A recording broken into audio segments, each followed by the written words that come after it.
Il n'y a rien de plus pervers que la loi du pirate. Pourquoi?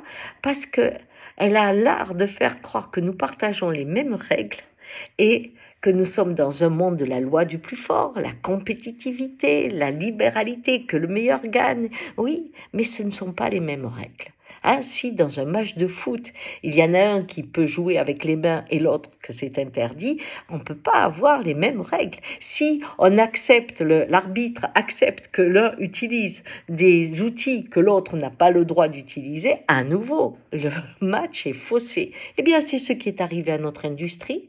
Hein, quand nous avons éveillé les consciences, on a eu le goût que les ouvriers vivent mieux, que la terre soit moins abîmée, et on a mis des règles qui étaient difficiles parce qu'elles augmentaient le coût de production mais permettaient le mieux vivre. Par contre, on les mettait en concurrence avec des pays qui n'avaient aucune de ces règles. Étonnant quand même.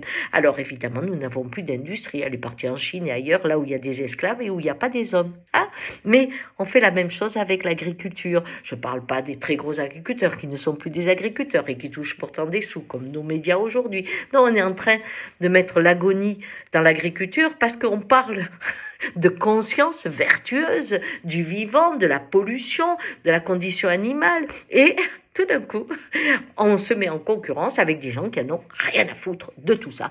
Alors évidemment, l'agonie de l'agriculture est là. Les deux mamelles de la France, l'industrie et l'agriculteur, se meurent parce que on est dans le monde des pirates, alors qu'on nous fait croire que c'est la loi de la compétitivité. Et c'est faux.